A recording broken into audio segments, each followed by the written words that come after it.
Malayziyadagi oldingi qatordagi aqllar ombirining biri bo'lgan Baytul Aman Islom hamkorlik tashkilotining Uyg'ur masalasidagi siyosat haqida tadqiqot doklati e'lon qilib, 57 musulmon davlatini tashkil topgan bu tashkilotni Uyg'ur masalasida qoida va prinsiplarga amal qilishga chaqirdi.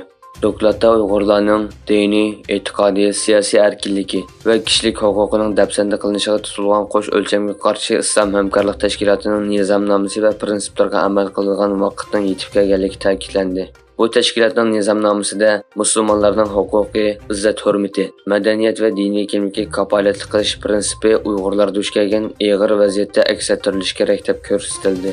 Dokladni tayyorlagan mutaxassislarning biri bo'lgan Malayziya Tashqi ishlar ministrligining analizchisi Nabila Ismoil xonim mundaq dedi. Nurg'un davlat hukumatlarining Uyg'ur rayonidagi Uyg'ur kishilik huquq dafsandichiligiga ko'z yumishi kishini to'liq umidsizlantirdi. Xabar qilinishicha, Tayvan armiyasining ofitseri leytenant polkovnik Xitoyga harbiy uchurlarni oshkorlash jinoyati bilan qo'lga ilingan. Tayvan davlat mudofaa ministrligi o'zlarining Xitoy kompartiyasining singib kirish faoliyatlariga qarshi josuslikqa qarshi turish tadbirlarini kuchaytirganligini e'lon qildi. Yaqin yilda Tayvan armiyasida kapitan unvoni va uningdan yuqori vazifa o'tagan kam deganda 21 aktiv yoki pensiyaga chiqqan ofitser Xitoyga josuslik qilish jinoyati bilan ayblangan. Saudiya Arabistonda Rossiya-Ukraina krizisini hal qilishning yo'llari muzokara qilinadigan ko'p davlat vakillari qatnashgan yig'in boshlandi. Al-Hariya kanalidagi xabarlarda Rossiya-Ukraina krizisining hal qilish choralarini muzokara qiladigan yig'inning tunugun jiddida boshlanganligi bildirilgan.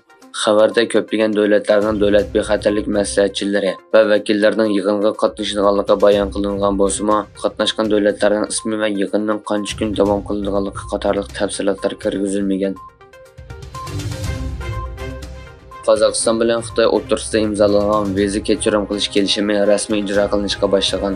Qozog'iston taratqullarining xabar qilishicha, Qozog'iston hukumatining 2023-yil 7-26 kundagi farmonida Qozog'iston Jumhuriyati hukumati bilan Xitoy hukumati o'rtasidagi viza kechirim qilish kelishimi ma'qullandi deyilgan. Pakistan soqchilari sobiq bosh ministr Imron Xonni Lahordagi uyida sudning buyrug'i bilan qo'lga olgan. Pakistan taratqullaridagi xabarlarga qaraganda, Imron Xon bosh ministr bo'lgan mezgilda topshirib olgan sovg'atlarning tafsilotlarini oshkorlamaganligi uchun sudlangan sudda gunohkor deb qaralgan. Islamobod sud mahkamasi Xonni 3 yillik qamoq jazosiga hukm qilgan va qo'lga olish buyrug'i chiqargan.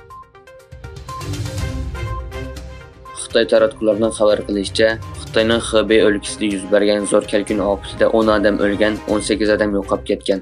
Ommaviy taratqularda tarqalgan ko'rinishlarda ofat ahvolining amaliyotda xilida og'ir ekanligi ma'lum bo'lmoqda. Xatar ostida qolgan rayondagi taxminan 600 ming odamni tarqatlashtirish xizmati boshlangan. Yana bir tarafdan tayfun bo'ronining ta'sirida Xitoyda ko'rilgan qattiq yomg'irning yaqinqi 140 yildan buyongi eng qattiq ho'l yog'in ekanligi e'lon qilindi.